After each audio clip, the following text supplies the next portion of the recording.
Okay, those 3 boulders that I had picked out and laid out, I now have them set on the basin. I excavated maybe about a foot back past behind them, so I have room to move them around to get them positioned the way I want. Then I flip front the liner and I fill dirt back in against here.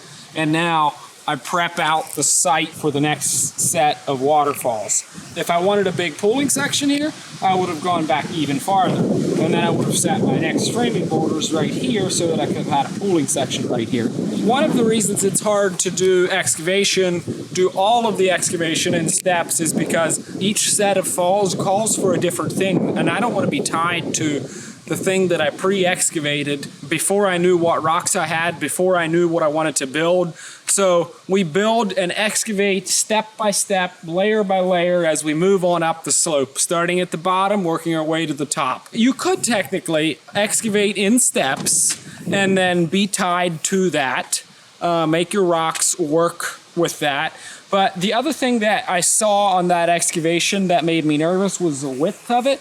Well, you can see what was filled in, how wide that was. And I know they didn't have a pump big enough to make waterfalls that wide. So what happens, I can't excavate precisely either. This that I have excavated out here, it's probably, not everything's gonna fill that.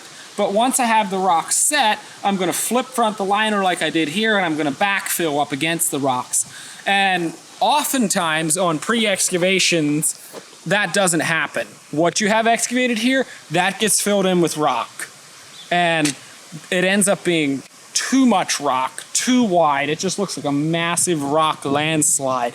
I always want to minimize the amount of rock I use. I want to build as cool waterfalls as I can with as few rocks as possible. It lends itself to a better look. While I have this excavated for the next set of falls, I may not use all of this space. I'll set a rock right here, I know, and a rock here, and a rock here, and then I'm going to flip the liner front like I did here, and I'm going to backfill. A word of caution, behind these boulders where I backfilled, we use our compactor to just compact that subgrade to make sure it doesn't settle.